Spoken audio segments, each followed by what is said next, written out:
All right, joining us now on the hotline is a gentleman who is the former UFC bantamweight champion of the world and who called the fights on Saturday night in Las Vegas. The one and only Dominick Cruz joins us here on the hotline. Dominick, how are you?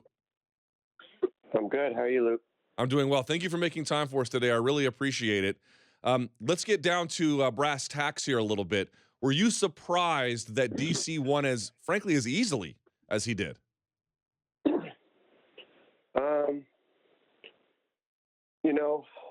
I think that when you look at the way that fight went, nobody really saw a knockout going in the first round, so that was surprising.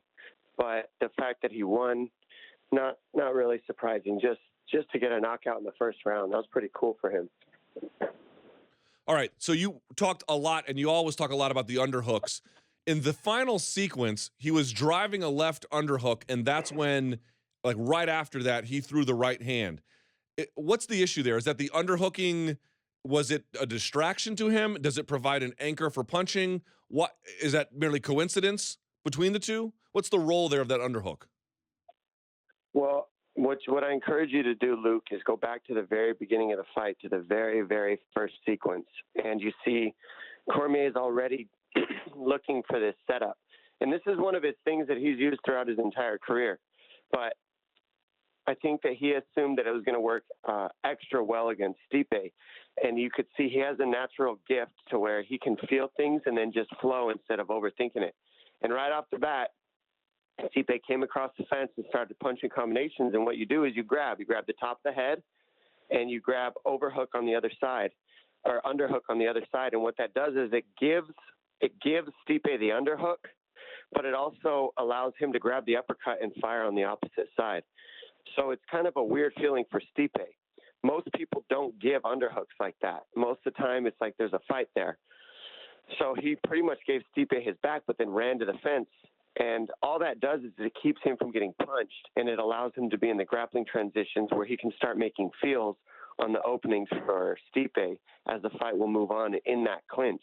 Because Cormier wants to do everything he does from the over-under clinch or from the pocket.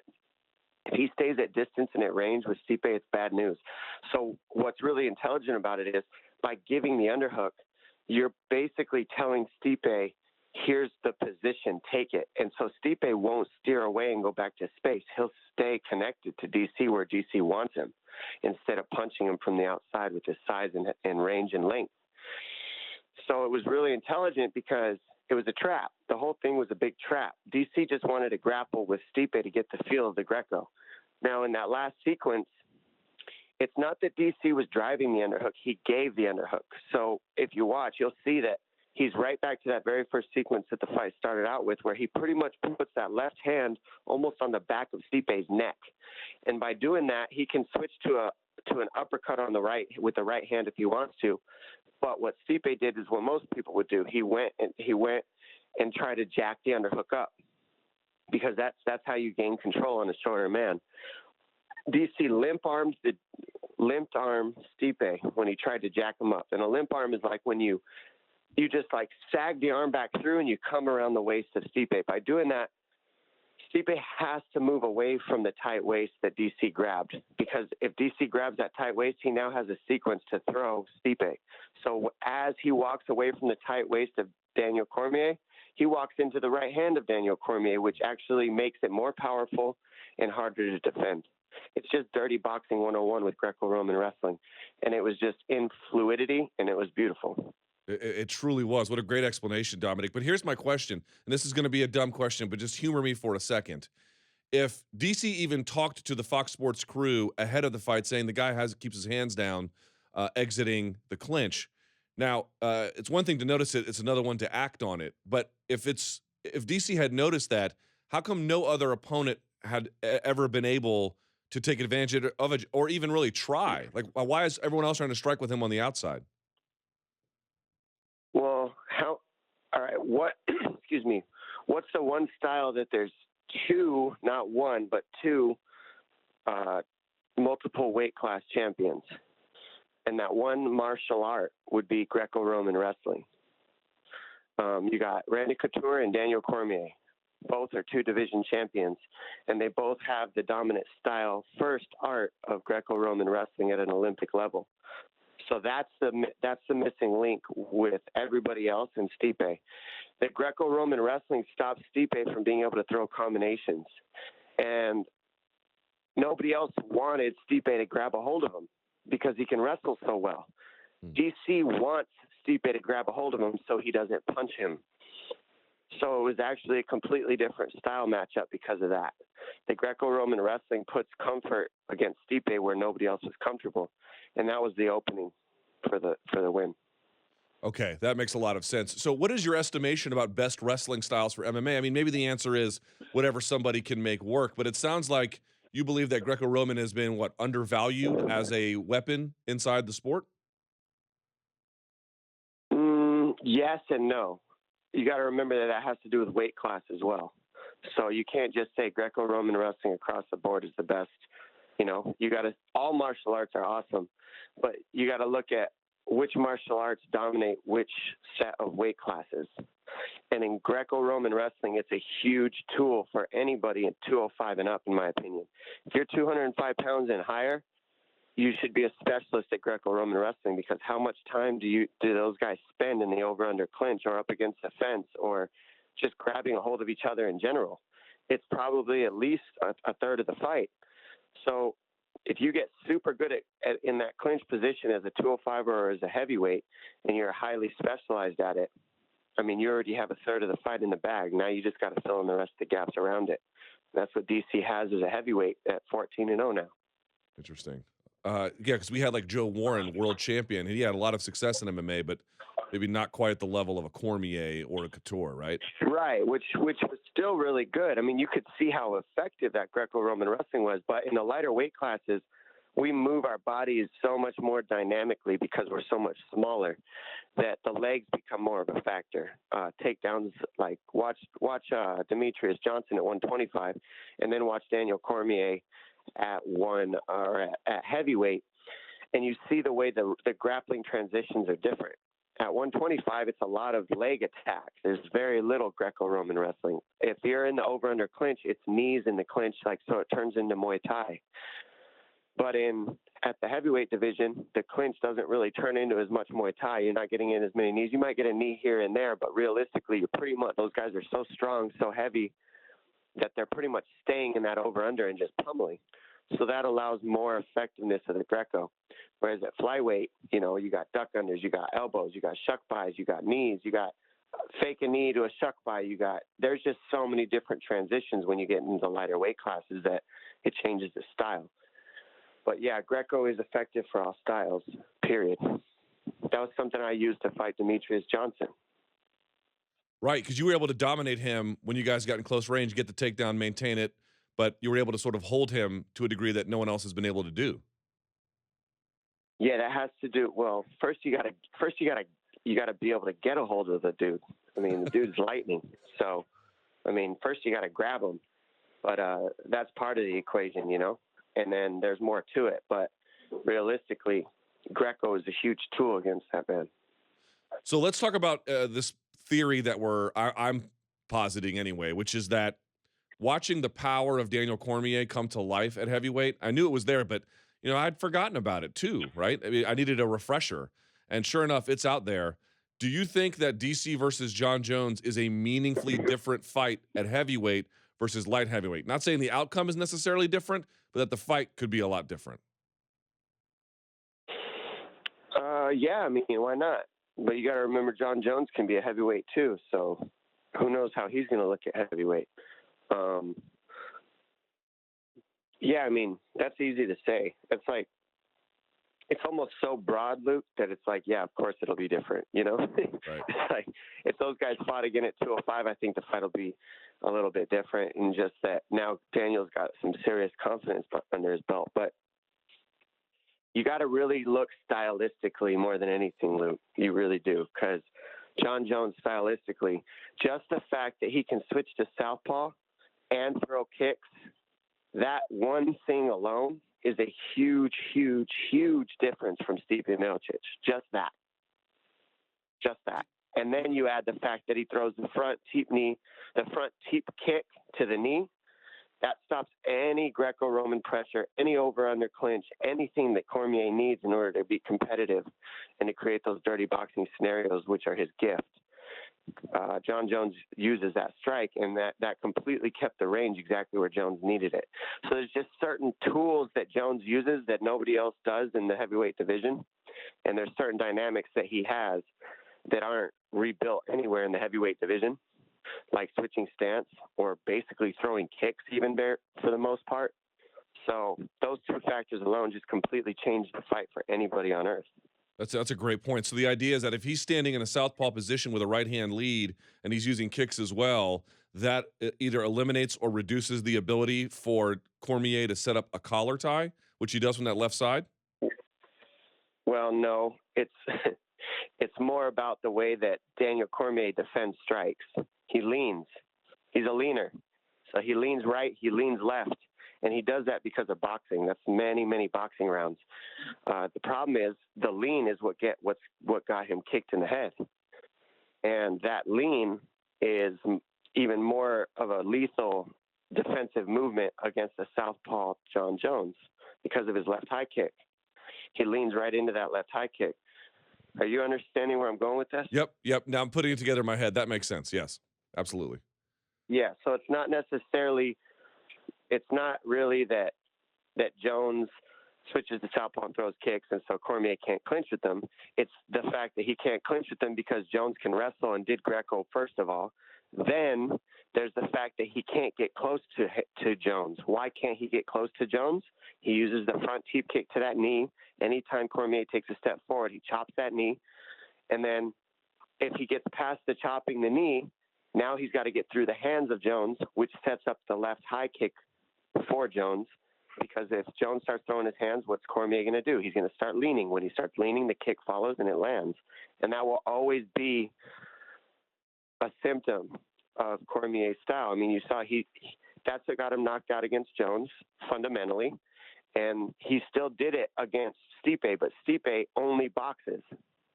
So if you're only boxing, that's the perfect defense that DC does.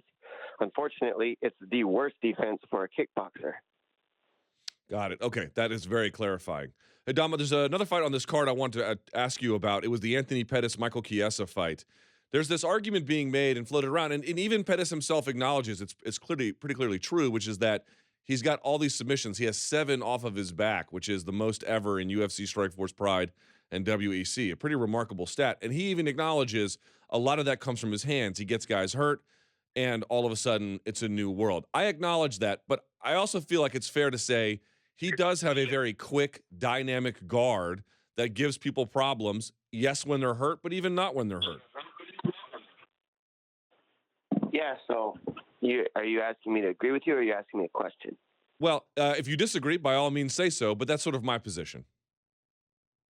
Yeah, no, he does have a dynamic guard, 100%, and he's right in understanding his strengths.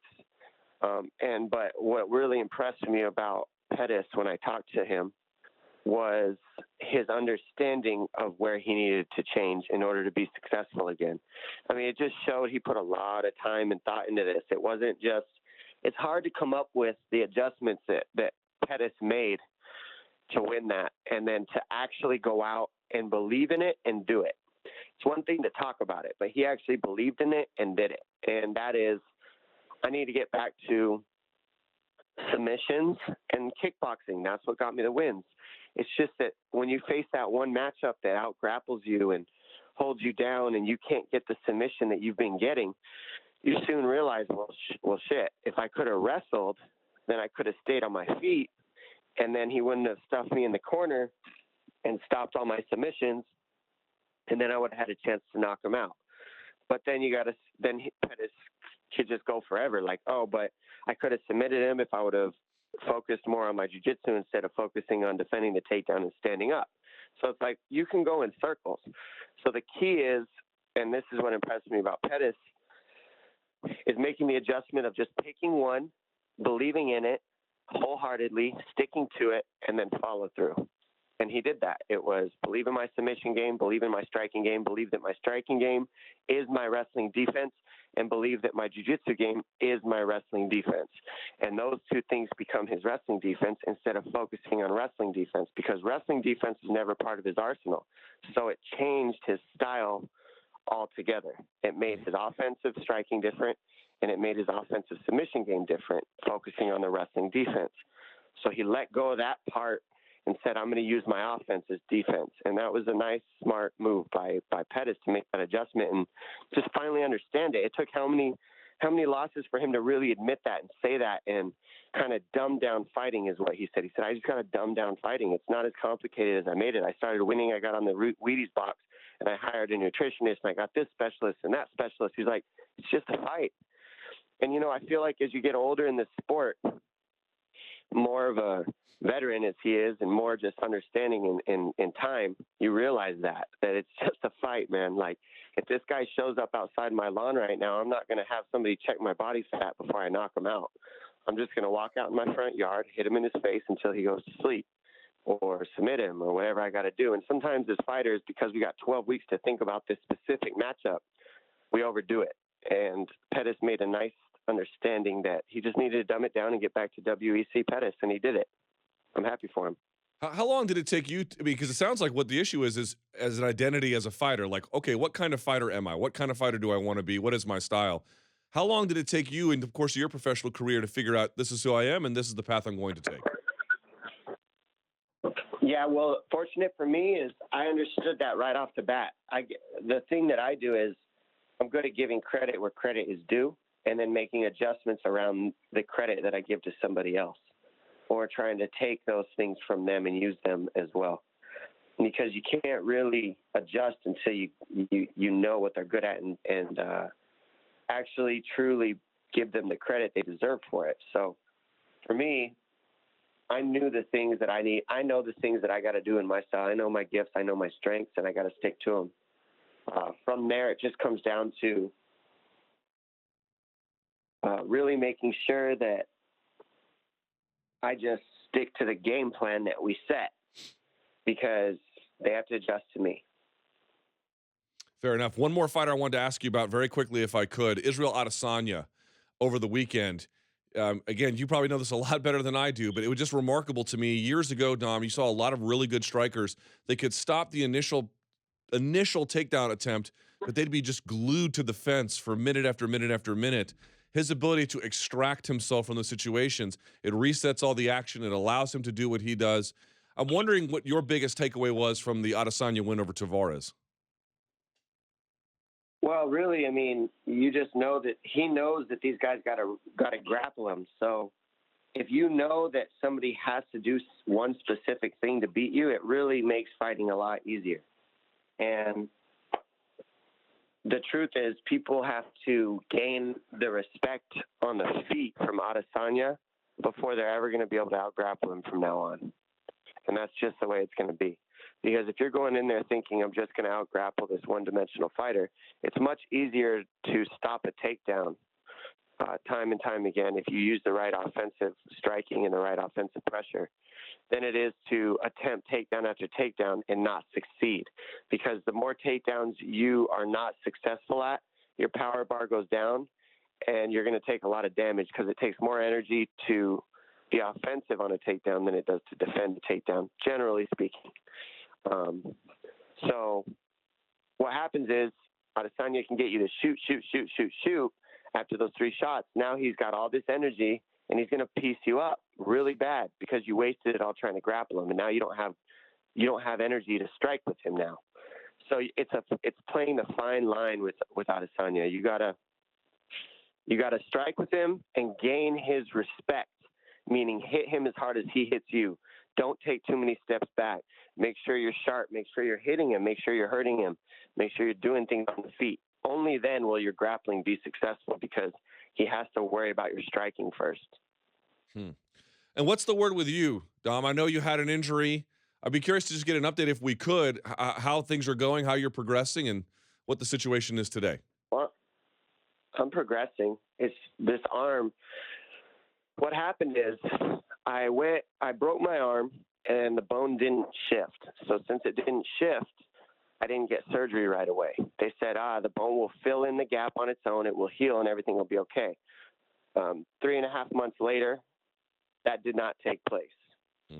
So the bone did not fill in. And since I did not get surgery, the bone was not strong. So 3 months into my arm break, when it initially took place, I now have to go see the doctor, and they say, well, on second thought, you do need surgery. So that 4-month injury turns into now a 7-8 month injury. Does that make sense? Yeah, man, that's terrible. Right. So that's what happened. And it's nobody's fault but mine, because it was my decision to not get surgery. The truth is, I've had so many surgeries. When the doctor says, yeah, I'm sure it will be fine. I could have gotten more opinions, and I didn't. I trusted that. And I think deep down, I didn't want to go into surgery again, and I had hoped for the best. So I took my vitamins, and I used my bone stimulator, and I stayed off of it for 3 months. And basically all I did was stay off of it for 3 months for nothing to happen. And so I had to go back in, get the surgery. Now that I've had the surgery, I'm finally healing, and I'm finally training again and doing my thing. But I still have time before I'm cleared by the doctor from that surgery. So it seems like forever, because the first 3 months I was waiting to heal, and it didn't heal. So it turns from a 4-month surgery into a 7-8 month surgery. Man. Well, we obviously wish you a very speedy recovery. Before you go, one last question, Dom, if I may. The bantamweight title's up for grabs. TJ Dillashaw taking on Cody Garbrandt in early August. They fought last at UFC 217. What is your estimation of this contest relative to the first one? Will they look the same, or are you expecting a much different fight? No, I think it'll go a little bit longer, this one. But I also think that I think Cody gets it this time. They're going to end up having to have a rubber match or something somewhere down the line. But I don't care either way. I mean, I'm going to end up fighting both these guys, so it doesn't really matter how their fight goes, for me personally. For the world, I guess I think Cody gets it done this time probably. I think it's hard to get that title and then to keep it is a whole nother thing, Luke. It's just, the good thing for these guys is they've had long breaks in between their defenses. So that'll really help, because they're probably much more healthy since they had the breaks. You know what I mean? Yeah. That's like a real key Derek Lewis and Ngannou. I know Derek Lewis's back was hurt. He had to walk into that fight hurt, because I know he walked into that fight hurt. You could tell. And had no excuses, but that's the type of stuff that happens when you fight 3 times in a year in your title fight, in their title fights, because that's like taking an 80-hour work week and then using that for doing an 80-hour work week for an entire year without a break, instead of half that, which is a 40-hour work week. And that's more doable. It's still a hard year, but at least it's more natural. You fight 3 fights in a year, it's very difficult to do that for a title, because the amount of rounds that you're putting in training, and then the amount of rounds that you're putting in the fight. So I think that these guys I think they're on track for maybe 1 defense, maybe 2 a year. So that's right on track to stay healthy. So I think we'll see the best of those 2 on that night. I think Cody's back was hurt a little bit their first meeting when he got knocked out. And I think with the time they've had off, his back might be a little bit better now. But that's it. That's. I mean, they're all just guesses, man. You can't really know. But these guys haven't been super busy. I've been hurt this whole time, and they fought 1 time since I've been hurt. So. Right. Well, you know what, Dom? There's no one in the game quite like you, a scholar of this. I really appreciate your time today and your insight. It's always a joy to get to pick your brain. Wish you a speedy recovery, and thank you so much for spending some time with us here on the show today. Yeah, thanks, Luke. Good luck with everything. All right. Appreciate that. Thank you.